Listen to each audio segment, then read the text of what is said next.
Salut les amis, comment allez-vous? Bon, je vais faire une vidéo assez courte aujourd'hui pour parler d'un sujet au niveau de la monétisation avec YouTube. Alors j'en ai parlé aussi dans une vidéo que je vais mettre en ligne aujourd'hui ou demain, il faut encore que je la monte. Hier j'ai fait une longue randonnée dans une autre rivière, une randonnée magnifique. Et j'ai remonté la rivière, encore une fois, je suis arrivé dans un endroit complètement incroyable. Et donc voilà, je vais monter ça tout à l'heure et je vais le mettre en ligne. J'aborderai aussi ce sujet-là. C'est un sujet qui touche aux Super Thanks. Les Super Thanks, c'est une option dans YouTube qui permet aux gens de faire des donations dans les commentaires des vidéos en fait. Alors j'ai été surpris parce qu'il y a plusieurs jours, j'ai commencé à en recevoir. J'ai reçu 12 €, après 15 €, après 10 francs suisses. Encore 10 francs suisses aujourd'hui, mais ça n'a pas été encore comptabilisé. Et donc sur les trois premiers versements, qui font au total 37 € exactement, puisque les francs suisses c'est comme des euros, j'ai eu la surprise de voir que j'étais crédité que de 13,57 € par YouTube. Donc je me suis dit tiens, c'est bizarre, je regarde sur internet. Après avoir regardé sur internet, j'ai découvert que en fait YouTube garde 30% des Super 5 et reverse 70%. Donc j'ai commencé à calculer, à regarder. Je me suis dit c'est bizarre parce que j'ai reçu 13,57 € sur 37. Ça équivaut à 36,5% environ. Ça veut dire que YouTube est resté avec 63,5% de vos donations. C'est super, hein. Donc j'ai attendu 2 jours en me disant que c'était peut-être une histoire de comptabilité, le temps que ça se mette à jour, que ça s'actualise, etc., etc. Et aujourd'hui, encore rien du tout. Donc là, je viens de parler avec le service client. Ça a été très très rapide, hein. C'est encore quelqu'un qui a l'air d'être au bout de la planète, de maîtriser très peu le français, mais bref, c'est pas important. Donc qui est rentré dans les comptes et qui m'a confirmé que effectivement ça marche comme ça. Sur ces 37 €, YouTube prend 30%, moi il me donne 70%, et sur ces 70%, il y a encore 12 € de taxes qui ont été prélevées, soit je ne sais pas combien de pourcents. Donc au final, je me retrouve avec des miettes par rapport à ce que les gens ont donné. Vous avez donné 37 €, je reçois 13,57 €. Voilà le délire, quoi. Donc c'est important que j'en parle ici. Donc j'ai désactivé l'option Super 5 définitivement sur toutes mes vidéos. Pareil pour les super commentaires, pour éviter que les gens donnent leur argent à YouTube, parce qu'en fait quand tu fais un don, c'est pour me soutenir moi, c'est pas pour soutenir YouTube. Je comprends que YouTube prenne 30% de taxes, c'est déjà énorme, 30%, mais ça suffit pas. En plus de ces 30%, ils appliquent des taxes après ça, quoi. Donc au final, ils t'annoncent que toi tu touches 70% de ces trucs-là, mais tu touches pas 70%, tu touches 36%. C'est une misère. Ça veut dire que quand tu fais un don, toi tu penses me soutenir, tu penses que je récupère cet argent, mais en fait pas du tout. C'est YouTube qui récupère tout cet argent. Donc voilà. J'ai évoqué le sujet aussi hier quand j'ai fait ma randonnée, parce que je parle sur toutes les vidéos comme d'habitude. Et je parle de beaucoup d'autres choses, hein. Ça va être une vidéo de 50 minutes pendant toute ma remontée de la rivière. Donc voilà, vous entendrez encore râler à propos de ce sujet, mais je trouve ça, mais alors, complètement inadmissible. C'est vraiment dégueulasse, quoi. Et quand tu vois déjà ce qui me paye, ce qui me verse par rapport au nombre de vues, généralement pour 1000 vues, je touche entre 4 centimes et 60 centimes, hein. C'est un truc de dingue. Donc la monétisation YouTube, c'est pas avec ça que je vais arriver à en vivre, hein. Il faut pas croire, hein. C'est vraiment compliqué. Donc pour tous ceux qui veulent effectuer des donations, ça se passe sur PayPal. J'ai mis le lien dans la description de ma chaîne YouTube. Je ne l'avais pas mis, c'est quelqu'un qui m'a envoyé une donation tout à l'heure, qui m'a conseillé de le faire, donc je l'ai mis en description désormais. Et le lien PayPal Me, sur lequel vous devez juste cliquer, ça vous renvoie directement sur ma page PayPal. Je l'ai mis sur toutes les vidéos de musique. Peut-être qu'il est sur certaines vidéos du camping-car, mais pas toutes, il me semble. Il faudrait peut-être que je le fasse. Parce que en fait, l'essentiel des maigres revenus que je touche avec la monétisation sur YouTube pour mes vidéos, c'est dû aux annonces publicitaires, c'est pas dû au nombre de vues. Les nombres de vues, elles m'ont rapporté jusqu'à présent peut-être 1 ou 2 euros. Hein. C'est ridicule, c'est presque rien du tout. Donc forcément, je suis obligé de laisser les annonces publicitaires sur mes vidéos. Mais j'ai la décence de ne pas le faire sur ma musique, c'est hors de question. Toutes mes vidéos de musique, tous les lives d'1 heure, de 40 minutes, toutes les tracks, enfin toute la musique qui est sur YouTube, et il y en a une tartine, hein, je ne vais pas de main morte et je n'ai pas fini, hein, je n'ai pas mis la moitié de ce que je vais mettre encore. J'ai énormément d'enregistrements qui ont été faits ces dernières années, que je vais mettre petit à petit, et je compte le faire comme ça en faisant des vidéos de la nature, c'est plus sympa quand je fais des randos, etc. Et en fond, je mets ma musique, donc ça va être ça le concept maintenant, pour que les gens puissent avoir un visuel sympa et écouter la vidéo en même temps. Et donc sur toutes mes vidéos de musique, je refuse catégoriquement de mettre de la publicité, pour votre plaisir, pour le bien-être de tout le monde, parce que la musique c'est sacré et il n'y a pas moyen qu'il y ait des publicités à la con au milieu de mon son. Moi j'adore mettre de la musique pour m'endormir, donc celui qui a envie d'écouter ça pour se coucher, s'endormir, se relaxer et qui se prend des pubs toutes les 5 minutes, bonjour, ça fout en l'air le contenu. Donc toutes mes vidéos de musique, et elles sont nombreuses, c'est la majorité de mes posts et de mes publications sur YouTube, ne me rapportent rien. Il faut bien le comprendre, c'est pour ça que je donne mon adresse PayPal et que s'il y a des personnes qui veulent soutenir cette composition, cette musique, ma création, etc., désormais ça se passera essentiellement et uniquement sur PayPal, parce que PayPal, eux, ils ne prennent rien. Tous les paiements qui viennent de France ne sont pas taxés. Bon, après, tout ce qui vient de l'Union européenne, avant ils prenaient rien, maintenant ils prennent environ 5%, c'est pas grand chose, hein. Sur 20 euros, ça fait 2 euros à peu près. Mais pour tous les paiements français, il n'y a presque aucune taxe. Par rapport à ce que prend YouTube, il n'y a pas photo. Donc voilà, désormais les super thanks, les super commentaires sur mes vidéos sont tous désactivés. Il n'y a pas moyen que je laisse ça se passer comme ça et que ce que vous donnez comme donation, au final, ça finisse dans les poches de YouTube. Ils ont assez d'argent comme ça et ils gagnent déjà assez d'argent avec mes vidéos. Parce que quand tu vois ce que je suis payé pour le nombre de 1000 vues, pour 1000 vues, c'est un RPM, c'est un revenu pour 1000 vues en fin de compte. C'est une misère, hein. J'essaierai de faire des copies d'écran, de montrer ça. Mais c'est vraiment, c'est rien du tout, hein. Alors que sur Internet, c'est pareil, ça annonce entre 50 centimes et 5 euros les 1000 vues, suivant la qualité de la vue, l'audience, là où se trouve l'audience. Moi, en l'occurrence, mes vues, généralement, c'est des gens qui restent en général 13 minutes sur les vidéos. C'est une audience française, de personnes qui ont un certain âge, c'est pas des gamins de 18 ans qui regardent mes vidéos. Enfin bref, ça devrait être un RPM beaucoup plus élevé. Et pour le moment, c'est pas le cas. Donc j'ai vu que ça augmentait tout doucement. Parce qu'entre le moment où ma chaîne a été monétisée et le moment où j'ai commencé à mettre les vidéos qui ont fait un petit peu le buzz, forcément la chaîne n'était pas monétisée. Donc le calcul est fait comme ça. Il regarde le nombre de milliers de vues qu'il y a eu. J'ai une vidéo qui a 57 000 vues. Qui m'a pratiquement rien rapporté en fait, parce que la monétisation s'est activée après. Donc j'ai bon espoir que ça va s'actualiser tout doucement et que petit à petit le RPM va augmenter et que je pourrai gagner un petit peu plus par rapport aux vues. Mais dans tous les cas, désormais pour les donations, ça va se passer comme ça, uniquement par PayPal. Et si vous voulez soutenir la musique, voilà, c'est comme ça qu'il faut faire. Mais je refuse de mettre des publicités sur des vidéos musicales, sur mon son. Ça, il n'y a pas moyen. Ma musique, elle est gratuite, elle est en accès libre pour tout le monde. Et c'est hors de question que je mette des publicités dessus, ça n'arrivera pas. Et donc, voilà, tous ceux qui veulent soutenir l'effort de guerre, ma créativité et toutes les heures, toutes les années passées sur l'instrument pour vous proposer cette musique en accès libre, et ça se passe sur PayPal.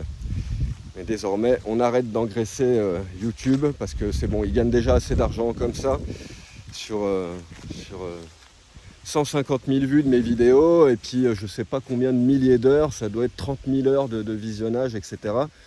Je peux vous dire que pour eux, c'est rentable, hein. Et en plus de ça, ça suffit pas, non, il faut qu'ils viennent ponctionner les donations des gens, c'est inadmissible.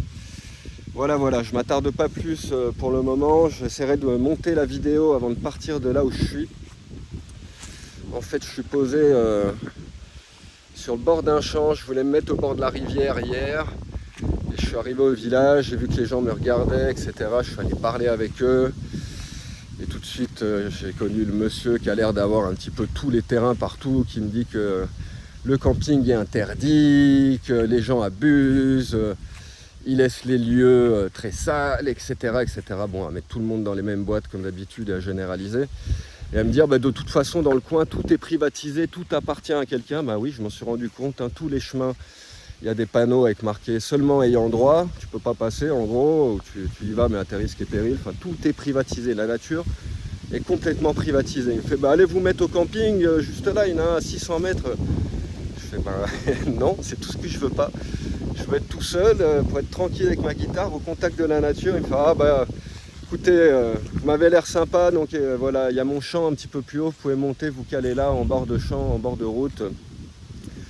Enfin, c'est pas une route, c'est un chemin qui monte là-haut, dans la montagne. J'ai vu qu'une voiture passer hier soir, il doit y avoir 2-3 maisons. Et donc il m'a laissé me mettre là, au bord de son champ, à condition bien évidemment que je fasse pas de feu, que je laisse pas de déchets. Donc ça en dit long sur beaucoup de choses. Effectivement, il faut toujours aller parler avec les gens, être sympa. Surtout quand tu arrives dans des coins comme ça où tout est privatisé, toutes les terres appartiennent à quelqu'un. C'est bien le grand problème d'aujourd'hui. Les gens dans les villes ne se rendent pas compte de ça. Le moindre bout de montagne, le moindre bout de terrain, ça appartient à quelqu'un. C'est que des proprios partout, quoi. La nature, elle n'est pas en accès libre. Et la nature, elle est privatisée. T'imagines, quoi. Il y a des gens qui ont des montagnes entières, qui ont des forêts, etc., etc. Et en plus, souvent, comme je l'ai vu en parlant 5 minutes avec cette personne, c'est des gens qui sont très très fermés, très intolérants, qui généralisent. Parce que là, en l'occurrence, dans le coin où je suis, franchement, des camping-cars, ceux que j'ai vus passer en 3 semaines, je peux les compter sur les doigts de la main, quoi. Donc ils ne sont pas envahis de camping-cars, c'est pas une invasion. J'ai vu aucun endroit sale avec des déchets, etc., etc. Donc c'est tout de suite... c'est la manière de réagir qu'ont ces gens-là. Ils n'aiment pas ça. Il m'a dit, vous êtes en camping-car, tant mieux. Parce que les gens en voiture ou en fourgon ou en berlingot, eux, ils viennent, ils font du camping, ils sortent les chaises, ils sortent les tables, ils laissent des déchets et machin et bidule. Bref, à généraliser absolument tout comme s'ils vivaient dans une poubelle en fin de compte et comme si les gens trachaient son village en permanence, mais alors que c'est pas du tout le cas. Déjà, tout est interdit, donc les gens ne font que passer. Je suis bien le seul à être dans ces gorges depuis 3 semaines parce que moi je me gare en barre de route et je fais cette concession-là, même si j'aime bien être tranquille, loin des routes pour dormir, sans un bruit, sans rien. J'ai bien compris qu'ici, si je voulais profiter de la rivière, etc., avec la chaleur qu'il fait, tant pis, je reste garé au bord des routes, quoi. Et malgré tout, les gens se plaignent encore. Mais bon, c'est comme ça. Les gens, ils sont d'une intolérance infinie, très sérieusement. Et ce petit monsieur qui a l'air d'avoir toutes les terres aussi, une belle maison, etc., etc., qui a un certain âge, mais qu'est-ce que ça peut lui faire, quoi, qu'il y a un camping-car qui vienne se mettre en bas à côté de la rivière. Donc non, il m'a envoyé dans le champ en haut, c'était plein d'insectes hier soir. Bon, j'ai bien dormi au calme, certes, quoi. En attendant, il ne m'a pas laissé dormir en bas de la rivière. Et quand tu descends vers la rivière, il faut voir toutes les fermes avec les tracteurs, le matos. Ça gagne de l'argent ici avec la nature, attention, quoi. Ça produit, je ne sais pas ce qu'ils font comme fruits, comme légumes, etc., quoi, mais ils travaillent la terre. Et donc, c'est leur business et ils n'aiment pas que les gens viennent se mettre dessus, quoi. Clairement, même si c'est juste pour passer ta nuit et faire chier personne, tu déranges personne, mais ils n'aiment pas ça, quoi. Ils n'aiment pas ça. Puis ce qu'ils disaient aussi, après, il y en a plein qui viennent. Bref, c'est un sujet qui est sans fin. Mais à peine j'ai discuté avec cette personne, j'étais surpris qu'il retourne sa veste et que tout de suite il me propose, si vous voulez aller vous mettre là-haut, j'ai mon bout de forêt, mon bout de terrain, vous serez tranquille, etc. Parce que franchement, je me voyais déjà repartir dans l'autre sens et redescendre dans les gorges. Donc ça a été quand même gentil de sa part. Mais bref, moi ça me choque de voir que toute la nature, toutes les montagnes, toutes les rivières, la mer, etc., tout est privatisé partout, quoi. Toi tu penses que tu t'achètes un camping-car, ça va être la liberté et que youpia, mais non, tu vas passer ton temps à te retrouver sur les terres des gens, quoi. Et là tu vois le champ où il m'a dit, c'est celui-là. Il n'y a pas un brin d'herbe, quoi. Mais il n'y a rien, quoi. Il m'a dit, mets-toi en bord de chemin, mets-toi quand même pas au milieu du champ. Bon, ça paraît une évidence, j'allais pas me mettre au milieu du champ. Mais tout de suite, le truc, c'était oui, parce qu'il y a je sais plus quelles plantes qui poussent pour les chèvres. Et il n'y a rien, quoi. Il n'y a même pas un bout d'herbe, il n'y a rien qui pousse ici. C'est une terre qui n'est pas cultivée, qui est abandonnée, clairement. Ils ont dû cultiver pendant des années, appauvrir le sol comme des malades. Et aujourd'hui, il n'y a plus un brin d'herbe qui pousse là-dessus, quoi. Donc quand bien même ils t'envoient dans le désert, au final, il faut faire attention à ne pas tuer les 3 brins d'herbe qui restent, quoi. Et c'est souvent ces gens-là qui pensent que il faut qu'ils protègent leurs terres des envahisseurs. Mais en fait, c'est eux qui les cartonnent leurs terres, hein, avec leur monoculture, etc., etc. Dans très peu de cas, c'est des gens qui sont en bio, qui font attention. Puis là, on le voit. Le sol, tu risques pas de faire un trou dedans. La terre, elle est dure, elle est asséchée, elle est mangée. Il n'y a plus rien, il n'y a plus une goutte d'eau. Alors qu'ici, il y a quand même des rivières, des cascades. La petite rivière qui passe juste en dessous, là, elle est asséchée parce qu'ils doivent pomper de l'eau comme des malades dedans. Et au final, c'est ça qu'il faut voir aussi, quoi. Les agriculteurs, c'est pas des protecteurs de la forêt, hein. C'est pas comme les indigènes dans la jungle, dans la forêt amazonienne, etc., qui eux sont là, vivent là, mais ils protègent les lieux. En France, dans la nature, c'est comme ça, quoi. C'est beaucoup de paysans, c'est beaucoup de gens qui vivent de la terre. Et la terre, pour eux, c'est un revenu, hein. Ils la pressionnent, ils la pressent comme un citron jusqu'à la dernière goutte. Et quand il n'y a plus rien, et ça fait ça. Tu te retrouves dans un site, on est au milieu des montagnes. Si tu regardes derrière, c'est des grosses montagnes toutes vertes, avec plein d'arbres. C'est comme ça partout ici. Il y a beaucoup d'arbres, c'est très vert. Bon, là, ça commence à brunir parce qu'il a fait très chaud. Et donc, t'imagines bien que pour transformer un champ en ça, il faut y aller, quoi. Donc, non seulement ils privatisent tout, mais en plus, ils participent à la destruction, hein. C'est des gros business, ils gagnent beaucoup d'argent. Il y a des gens qui me disent oui, les agriculteurs, ils en chient les taxes, les impôts, les machins. Mais attendez, vous vous rendez pas compte des quantités, des volumes qu'ils produisent, quoi. La taille de leur terre, quoi. Ça fait énormément d'argent. Ils vivent bien, hein, ces gens à la campagne, quoi. Et le problème, c'est qu'après, toi, tu peux plus accéder nulle part. Alors que toi, tu viens pour profiter de la nature, tu vas absolument pas la détruire, la détériorer. Et eux, ils te reprochent ça. Alors qu'en fin de compte, c'est eux qui leur font du mal. Il y a beaucoup à réfléchir, hein, là-dessus aussi, hein. Je te dis, le problème, c'est pas que nos gouvernements, hein. C'est rien d'axer la discussion là-dessus. D'ailleurs, je vais arrêter de parler de ça parce que moi, ça m'intéresse même pas tellement. En fin de compte, ils sont inexistants, ces gens, ils sont irrévélants. Les problèmes, ils sont à tous les niveaux. Il y a une infinité de personnes en Occident, en Orient, partout sur Terre, qui doivent changer leur manière de vivre, leur manière de penser, leur manière de... Parce que quand c'est comme ça, on va droit dans le mur, quoi. Si tout le monde commence à avoir des terres agricoles et puis à laisser les terres dans des états pareils, après il n'y a plus d'arbres, il n'y a plus de forêt, il n'y a plus de nature, il n'y a plus de... L'écosystème, il est détruit, il n'y a plus de biodiversité, il n'y a plus rien. Et ça, c'est la réalité de la nature en France. Tu es vraiment obligé de partir loin dans les montagnes. Il n'y a que dans les coins très inaccessibles comme ici, où tu vas avoir des bouts de montagne tout verts, pas touchés. Et encore, hein, tu vois des bouts de champs un petit peu partout, tu vois des ouvertures, des coupes de bois, etc., etc. Ils y vont, hein. La nature, c'est un business. Le bois, c'est très cher. Au jour d'aujourd'hui, tu as vu le prix des fruits, le prix des légumes, etc. Donc c'est pareil, quoi. Ils produisent des stocks, des quantités monstrueuses. Faut pas croire, hein, quand ils vont vendre au marché, et ils vont tous vendre au marché, tu crois qu'ils déclarent toutes les pêches, tous les trucs qu'ils vendent, mais certainement pas. Et la plupart des stands, c'est paiement en liquide, hein, c'est pas du paiement en carte bleue. La plupart, ils n'acceptent pas. Donc il faut arrêter de dire les agriculteurs ils en chient et machin bidule. Non, ils en chient pas, quoi. Ceux qui ont des terres, qui ont un climat clément, qui se prennent pas des catastrophes naturelles, tout va bien, hein, vu le prix où ils vendent les choses en ce moment. Enfin bref, voilà, je laisse un petit peu tous ces sujets. Désolé pour ceux qui voulaient participer avec les Super 5, mais il n'y a pas moyen, on va pas engraisser YouTube comme ça, hein. Si tu veux me filer un coup de main, tu le fais directement sur mon PayPal. Et au moins comme ça je reçois directement l'argent qui part dans Big Buddha, dans les courses, dans le gasoil, dans le gaz. Et puis dans les cordes de guitare, c'est mes seules dépenses. Ah oui, puis j'ai internet à côté et l'assurance du camion.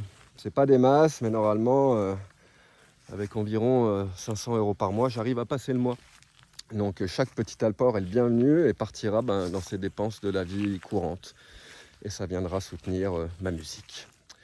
Voilà, je crois que j'ai fait le tour pour aujourd'hui. Je vous laisse, je vous souhaite une très belle journée. Moi, je vais redescendre, me poser à la rivière en bas parce que là, il commence à faire chaud. Ça s'est rafraîchi ces derniers jours, je le sens le soir, je dors avec les fenêtres fermées, j'ai mis une couverture de plus, donc il commence déjà à faire un petit peu plus frais. Et là, je vais quand même aller me mettre à l'eau en bas, puis essayer de déconnecter vraiment de YouTube aujourd'hui, et même ce soir, pour pouvoir me concentrer un petit peu sur la guitare. J'aimerais bien faire un live en direct, encore une fois, je vais en faire régulièrement, comme je l'ai dit.